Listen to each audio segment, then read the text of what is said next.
Welcome to St. Mary's Catholic Parish. I'm Father Martin, the pastor. I'm here coming to you live from St. Mary's Catholic School while we're here in the STEM lab to introduce you to our latest addition to our family, Dr. Danny Ledbetter, who is our new principal. I thought it'd be nice to get to know him, to get him to answer some couple of questions that we may or may not have, and a fun way just to get to know him. So, welcome, Dr. Ledbetter. How are you? I'm great. I'm very happy to be here. Thank you, Father. Danny, tell us a little bit about who are you? All right. So I am from McKinney, Texas. I was born and raised there. Spent most of my life in the North Texas area, DFW Metroplex. Went to McKinney High School. Then I went on to Texas A&M, where I got my bachelor's in business administration. And then I went and I actually worked in Virginia for a little while. Went back to A&M to get my master's degree, and then I taught for several years, and then I went back to get my doctorate, my PhD in public affairs from the University of Texas at Dallas. But more importantly, I married my wife, Ann. She's from Southern Louisiana. And we have three amazing children, Emily, Tristan, and George. And I have been an educator for almost 15 years now. Nice. Well, how did you get involved in education? So when I was at the Bush School at Texas A&M, we had to develop a service learning project as part of our time there, as one of our assignments. And so a group of us got together a pre-K lap reading program at a local Head Start school in Bryan, Texas. And when we started it, we actually were very fortunate. Barbara Bush actually came out and read to the kids as part of the launching of our initiative and was very supportive of it. So it was really cool. But what really struck me was most of these children came from really, really extreme poverty. And while we were there for only about 30 minutes a week, what we realized was just the amount of impact we had on them, even just being there 30 minutes a week. The teachers would tell us that they would ask every day, when is Mr. Danny coming? And when are the other people coming to read to us? And they remembered us. And really, we had teachers tell us that there were students who would not open up at all to adults based on some abuse they'd experienced. And yet when we came, they would come and sit on our laps, they would listen to us, and they would even talk when they hadn't talked previously. And so at that point, I realized if you could have an impact on a student just 30 minutes a week, what could you do being with them every day, showing them God's love every day, and really showing them that someone cares about them. And really it was at that point that I decided to become an educator. Nice. So what brought you to St. Mary's? So, I've been a public school administrator for about 7 years, and I've always found small ways, or I guess ways, to share my faith in the public school system, but do so in a way that was allowable, or at least wasn't going to get me in trouble.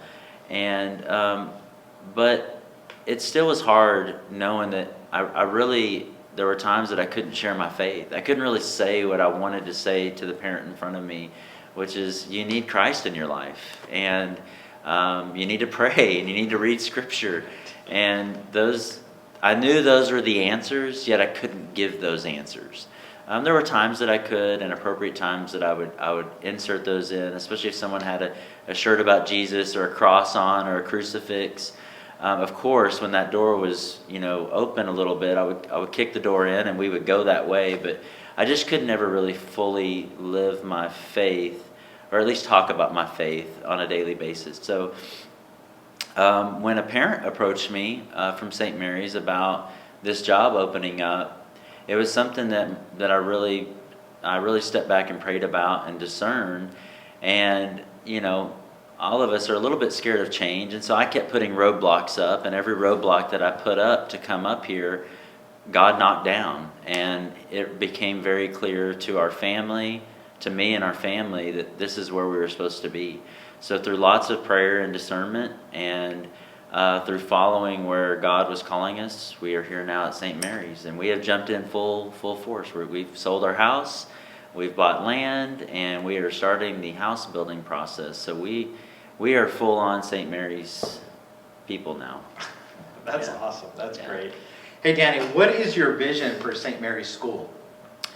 So my vision for this school, I want to say it's not necessarily my vision. It's really a vision that was already put in place here. But I think it's really about taking that vision and bringing it to a level of excellence that I believe that the community expects from the school here. And so the first and foremost is that we will be Christ-centered in everything that we do. That we are here to help foster and facilitate little saints. And so everything that we do has to be filtered through that. And I believe that through that, we can provide the best, the highest level of education in Grayson County and even in the North Texas area. Because if you start with Christ and you filter everything through that, everything will be His will. And His will be to provide an educational experience where our students go out into their community and make it a better world. Make it a world filled with Christ's love. And so my vision really is that everything that we do, from the moment that you walk in the building and you're greeted by the receptionist, to when you get into the classroom, to when you leave and go home and talk to the kids, talk about to their parents about what they experience, that what they hear really is that we are missionaries and that we are little saints going out into the community and making the world a better place. Nice. So I guess kind of a follow-up question on that is, why should parents consider sending their kids here to St. Mary's? Well, first and foremost, you will know from when your kids come home and talk about their experience here that first and foremost they were loved. They were loved and they were taught about the virtues of what it means to be a Christian, what it means to be a follower of Christ. Of course, we're a Catholic school, so we will bestow upon them the Catholic virtues that we have in our church and in our school. But really, we have people that come from different denominations to our school, and so I think the most important thing is that they know that Christ loves them, and that they know what it means to love others through Christ. So I think that distinguishes us from the other schools in the area. But we also have some programmatic things that distinguish us from other schools. One is that our curriculum is based on from the Catholic curriculum that the diocese uses, and it's to get students ready not just for high school but for a high level college experience, and so we're getting them ready for that. But we also have really robust athletic and fine arts programs. We have the only elementary-based orchestra program in the area, in the Grayson County area. We have the only STEM lab in the Grayson County area, so we're getting students, and I would say even particularly female students, to get excited about the field of STEM. And we believe in more of the STEAM model, which adds the A for the fine arts. And we think to have a well-balanced education, you need to have a very strong science and math curriculum, of course, but also it's important to have a strong arts curriculum to tap into all sides of the brain. And so I think that the whole-minded approach will distinguish us from other schools in the area. Hey, Danny, so one of the questions is you brought up a word that I'm not familiar with. So Okay. If you could help educate some of our viewers who are not familiar with the word STEAM. STEAM? STEAM? Yeah, so it's science, technology, engineering, arts, and math. Okay. Yeah, Great. a lot of models they don't put the art side in there. Mm-hmm. And just to give you an example of what it means in a STEAM lab is, as we move, we're moving through the 21st century, a lot of arts are actually done through computers. And so it's really cool. In this lab, we have, we have basic programs like Adobe Photoshop, but we get into some even bigger stuff with our 3D printing. And really, it's about tapping into the creative side of students. You can get creative through the art side by photo editing, by making movies. Like I said before, printing. We could even print face masks, for students through the 3D printer. I don't know how effective they would be, but we could do it. But also getting creative with engineering and students programming robots. We obviously, for the little ones, we have different Legos and different things that they can build with. And so it's really about, they used to call them 21st century skills, but now that we're in the 21st century, they're called future ready skills.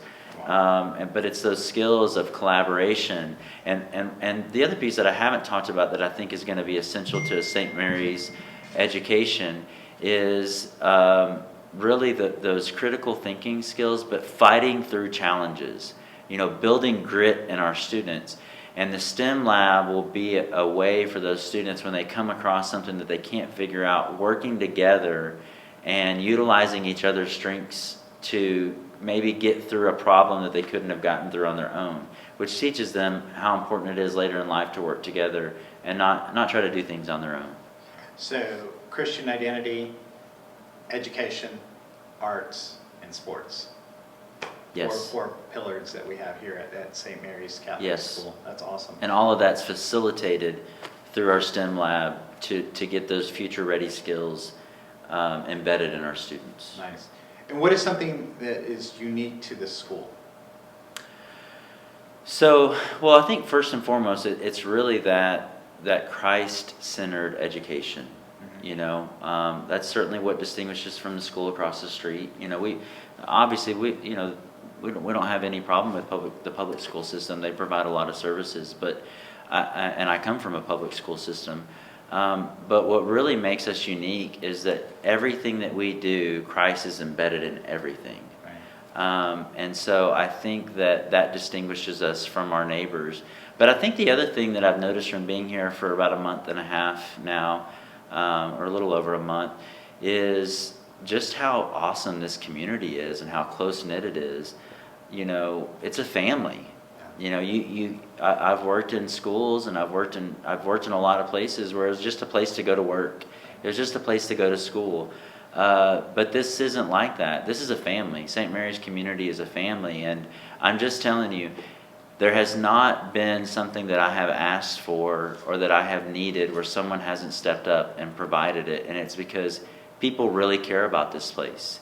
I've talked to teachers that actually went to school here when the nuns were here, and and I've talked to parents and grandparents that their families have been here for decades, and the reason they keep sending their students back here is because it's a very special place. It's a place where when you come, you're going to be loved and you're going to receive an excellent level of education. And so, Danny, I think the $1 million question is, are we going to open this year? So, the great news about that is that we are. We're going to open in person starting August 19th. Oh, wow. Yeah, so it's coming up fast. And there's going to be some differences. There's going to be some challenges. There's going to be some parts of reopening that are going to get you're going to have to get used to. Students, parents, teachers, even the principal, that I'm not used to. But we are very blessed to be in a diocese where they are giving us that flexibility to open in person. And, there's been a lot of really important groups like the American Pediatrics Association that has come out and said that you can mitigate the risk of the COVID pandemic in the classroom, and that the benefits that you get of being back in person, students receiving a high level of education, being around their peers, will outweigh those risks, especially with the safety protocols that we have in place. Nice. So can you just give us just a few, because I know that there's a lot in our conversations, that there's a lot of safety things that we're putting in place for our kids. Can you just give us just a few of those things, some of the changes that we're looking at? Sure. Yeah. So there's several kind of pillars, if you will, of keeping kids safe.